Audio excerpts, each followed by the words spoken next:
CHAPTER 130. The Hat.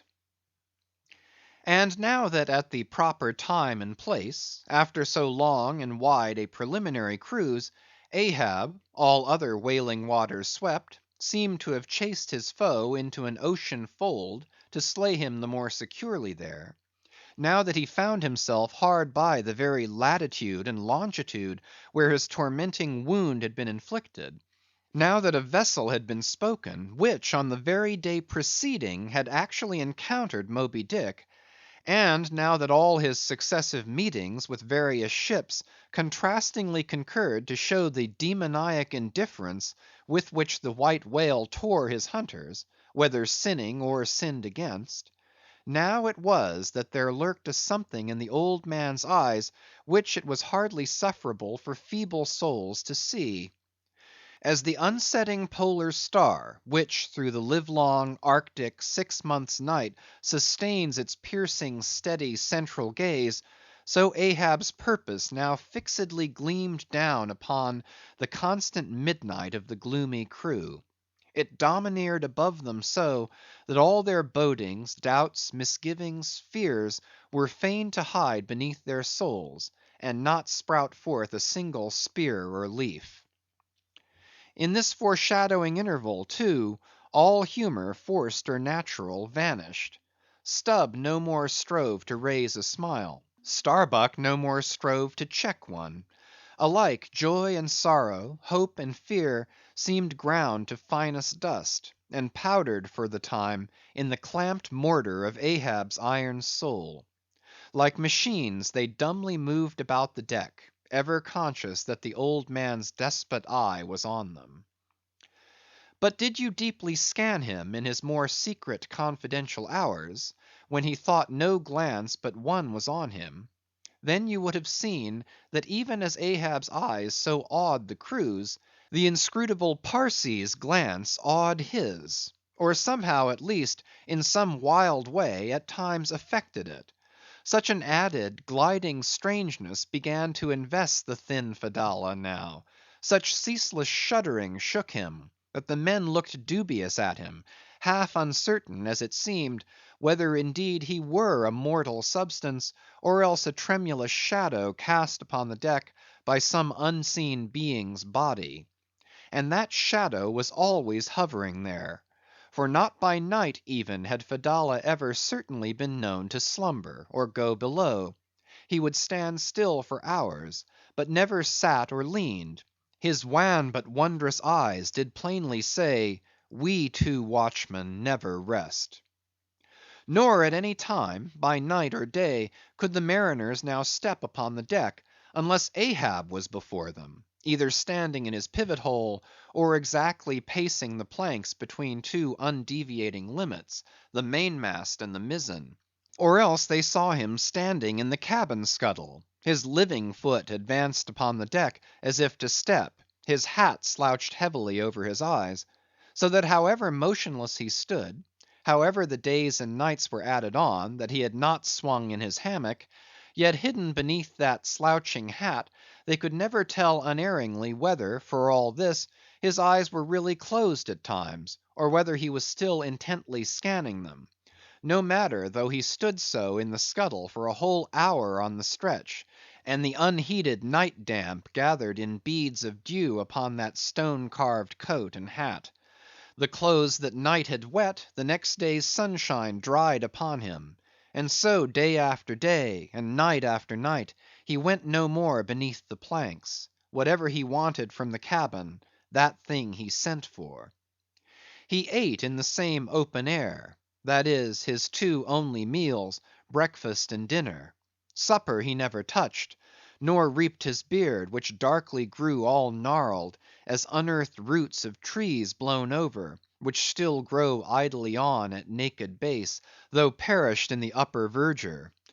But though his whole life was now become one watch on deck, and though the Parsee's mystic watch was without intermission as his own, yet these two never seemed to speak, one man to the other, unless at long intervals some passing, unmomentous matter made it necessary.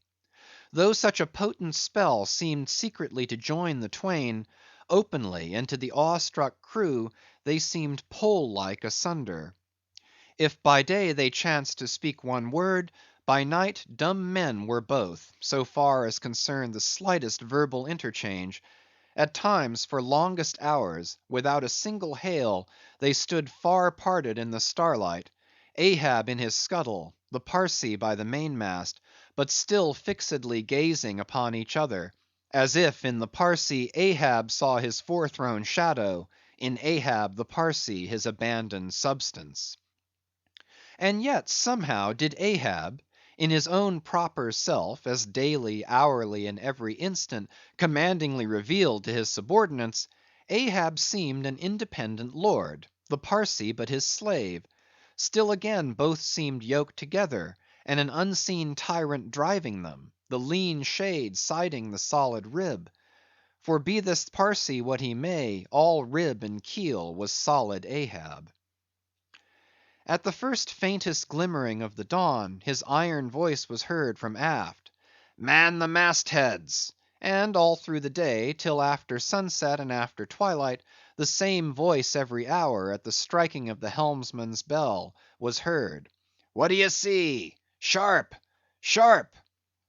But when 3 or 4 days had slided by after meeting the children seeking Rachel, and no spout had yet been seen, the monomaniac old man seemed distrustful of his crew's fidelity. At least of nearly all except the pagan harpooneers. He seemed to doubt, even, whether Stubb and Flask might not willingly overlook the sight he sought.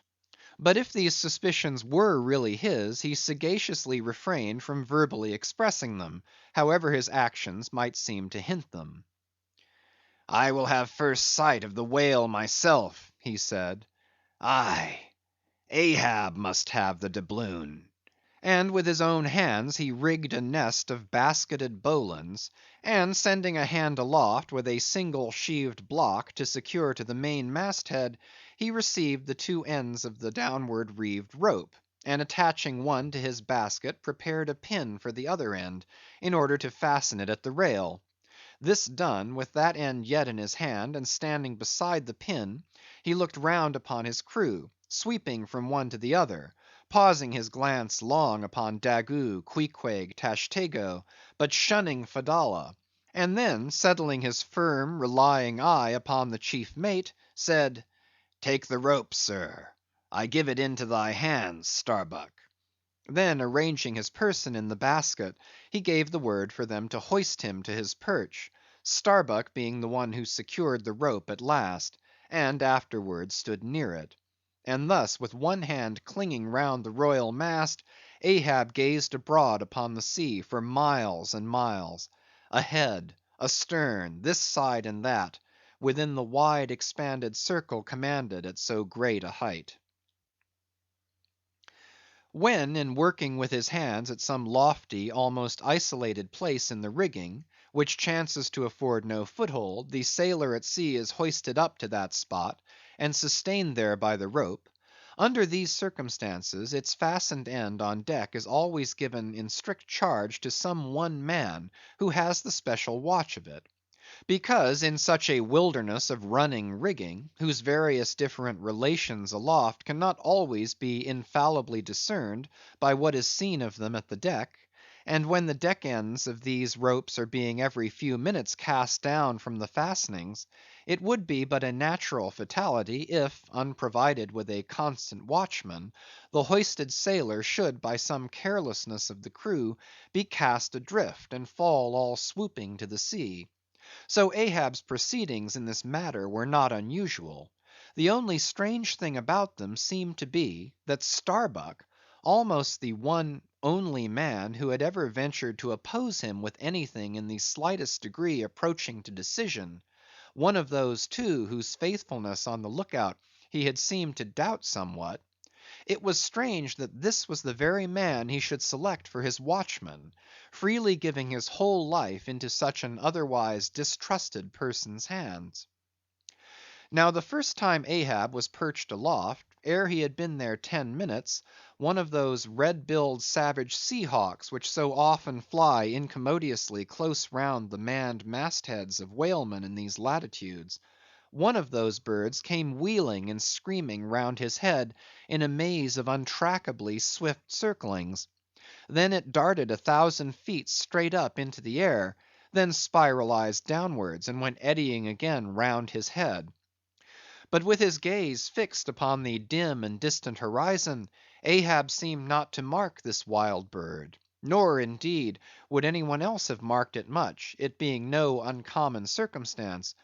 Only now, almost the least heedful eye seemed to see some sort of cunning meaning in almost every sight. "Your hat, sir!" suddenly cried the Sicilian seaman, who, being posted at the mizzen mast head, stood directly behind Ahab, though somewhat lower than his level, and with a deep gulf of air dividing them. But already the sable wing was before the old man's eyes, the long hooked bill at his head; with a scream the black hawk darted away with his prize. An eagle flew thrice round Tarquin's head, removing his cap to replace it; and thereupon Tanaquil, his wife, declared that Tarquin would be king of Rome. But only by the replacing of the cap was that omen accounted good. Ahab's hat was never restored. The wild hawk flew on and on with it, far in advance of the prow, and at last disappeared, while from the point of that disappearance a minute black spot was dimly discerned falling from that vast height into the sea.